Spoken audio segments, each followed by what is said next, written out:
आज हम भूल चुके हैं कि हम आजादी किस बिने पर मना रहे हैं, हमें आजादी कैसे मिली है। सिर्फ और सिर्फ हम ये जानते हैं कि हम 15 अगस्त और 26 जनवरी के रूप में आजादी मनाते हैं। लेकिन वो दिन याद कीजिए, सन 47 को याद कीजिए, जिस टाइम हमारे देश के युवाओं ने, हमारे देश के बेटाओं ने, हमारे देश की बहनों ने अपनी जान की बलिदानी दी थी, अपने सुहाग की बलिदानी दी थी, अपने भाई की बलिदानी दी थी, अपने बेटे की बलिदानी दी थी। लेकिन आज के युवा के दिलों में एक ही बात आ रहा है, हिंदू और मुसलमान, उन दोनों के बीच में एक ही बात चलता है कि हिंदू को मारो, मुस्लिम को मारो, ये हिंदू को मारो, ये मुस्लिम को मारो। लेकिन उस टाइम का युवा एक ही बात लेकर चलते थे, इनकलाब जिंदाबाद, फिरंगियों को भारत से भगाओ, फिरंगियों के भारत से भगाओ। उनके दिलों में एक ही नारा था, इनकलाब जिंदाबाद, इनकलाब जिंदाबाद।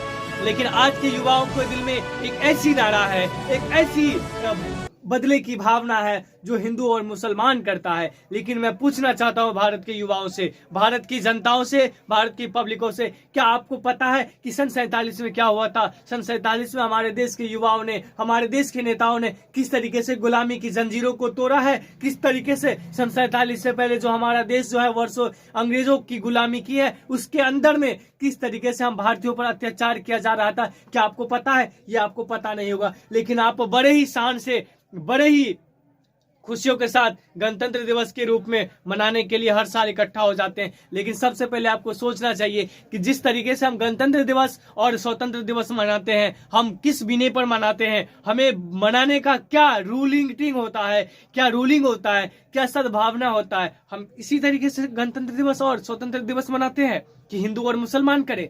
नहीं, हमारा देश में उस दिन को याद किया जाता है गणतंत्र दिवस और स्वतंत्र दिवस के रूप में मनाने का एक ही श्रेय होता है कि हम उस दिन को मनाते हैं जिस दिन हमने गुलामी की जंजीरों को तोड़ा था और एक स्वतंत्र देश का नींव रखा था। आपको पता होना चाहिए, हम उस संविधान के दायरे में आते हैं जिन्होंने डॉक्टर भीमराव अंबेडकर ने उस संविधान को लिखा था और संविधान के ढांचे को तैयार कर प्रेम बिहारी रायजादा ने इसे तैयार करके एक सुनहरा सा वरदान हम भारतीय वासियों को प्रदान किया था संविधान के रूप में।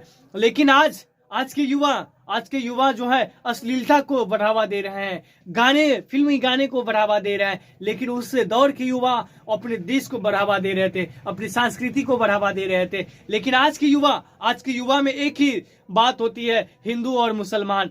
मैं किसी और बिने पे बात नहीं करता, मैं अपने देश हित में बात करने जा रहा हूं। आपको पता होगा कि हम गणतंत्र दिवस मनाने जा रहे हैं और गणतंत्र दिवस का क्या मायने होता है, क्या रूलेटिंग होता है, उसको सही से जानो। और उसके बाद जो है हम आजादी का परचम लहराते हैं।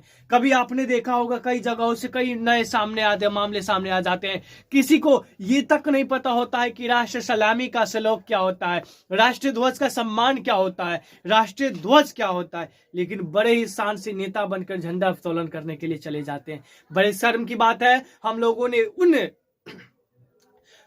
अंगूठे छाप नेताओं के जो देश के कॉरिडोर डाल दिए हैं, जो उसको ये नहीं पता कि इस तिरंगे का सम्मान क्या होता है। जिसको राष्ट्रीय गान नहीं आ रहा है वो तिरंगा झंडा को फहरा रहा है। अब सोचने वाली बात है, हमारे तिरंगा, वो शानो शौकत वाली तिरंगा जिसके ऊपर दुनिया, भारत जो है मर मिटने की बात करता है, जो आर पार की लड़ाई लड़ बैठता है। और आज उसी तिरंगा को लहराने के लिए एक अंगूठा छाप शराब पीकर तिरंगा को लहराते हैं। उन नेताओं के कॉरिडोर में हम अपने देश का जो परचम है दे दिए हैं। लेकिन मैं पूछना चाहता हूं, ए भारत और ए भारत के युवाओं, क्या आप में जागरूकता है?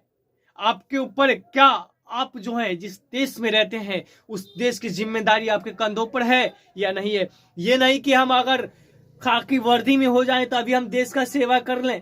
अगर आप खाकी वर्दी में नहीं है फिर भी आप देश की सेवा कर सकते हैं। आप देश की सेवा किस बिने पर कर सकते हैं या आप बाखूबी जानते हैं। सुभाष चंद्र बोस को देख लीजिए, खुदीराम बोस को देख लीजिए, हमारे राष्ट्रपिता महात्मा गांधी को देख लीजिए। इन्होंने कभी वर्दी नहीं पहनी, लेकिन एक लाठी लेकर के, एक धोती और एक गंजी में जो है अपने देश को आजादी दिलाई थी। लेकिन आज हमारे देश के युवा कहते हैं कि हमें पुलिस की नौकरी चाहिए, हमारी सरकारी नौकरी चाहिए, तब हम देश की सेवा करेंगे।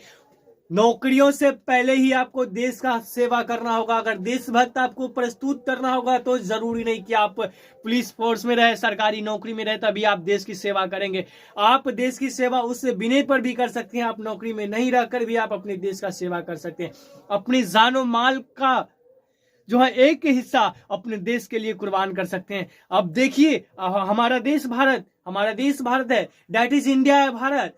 क्या ये that is India is Bharat क्या है? ये वो भारत है जहां पर लाखों घरों को आबाद करने वाला भारत है। जिस टाइम जलियांवाला बाग हत्याकांड हुआ था उस टाइम हमारे देश के युवाओं ने, हमारे देश के नेताओं ने, हमारे देश की माताओं बहनों ने अपनी जान की आहुति दी थी। उसके बाद जो है यह देश को आजादी का परचम लहराया था। अभी आकर देख, आप अगर जाकर के देखेंगे जलियांवाला बाग तो वो भी अभी भी लाल है। कहते हैं कि लड़ते लड़ते चंद्रशेखर आजाद ने दुश्मन को मार गिराया था, अंतिम गोली अपने आप को मारकर देश का मान बढ़ाया था। याद करो उन वीरों को जो आजाद हिंद कराए थे, अंतिम गोली अपने आप को मारकर देश का मान बढ़ाए थे। याद करो झांसी वाली रानी को जो लड़ाई थी, मर्दों जैसे भी अंग्रेजों को उन्होंने मार गिराई थी। आज की युवा, आज की लड़कियां, आज की लड़के सिर्फ और सिर्फ श्रृंगार में लगी हुई है। उस दौर की लड़कियां अपने देश के लिए लड़ने के लिए तैयार थे। उस दौर के लड़के अपने देश के हित में लड़ने के लिए तैयार थे। उस दौर के लड़के को दिलों में एक ही नारा चलता था, इनकलाब जिंदाबाद, आजादी आजादी आजादी आजादी। लेकिन आज का लड़कों और लड़कियों के दिलों में एक ही बात चलता है, गुपचुप गुपचुप। लेकिन मैं उन सभी युवाओं से कहना चाहते हैं कि इन बिने पर हमारा देश का तरक्की नहीं हो सकता। आप जैसे युवा अगर सन 47 में रहते तो हमारा देश कदापि आजाद नहीं होता। अंग्रेज भी सोच रहे होंगे कि हमने किस बिने पर ये देश को आजाद किया, किस बिने पर आजाद किया। शायद ये जानते होंगे अंग्रेज भी कि अब हिंदुस्तानियों का ये जो बर्ताव था, इसके तंग आकर के जो अंग्रेज भी भारत छोड़कर भाग गया था। आज उसी तरीके से हमारे देश के नए युवाओं को देखिए किस बिने पर जा रहे हैं। हमारे देश के उस युवाओं की बात करें जिन्होंने आजादी की लड़ाई लड़ी, और हमारे देश के इस युवाओं की बात करें जिन्होंने एक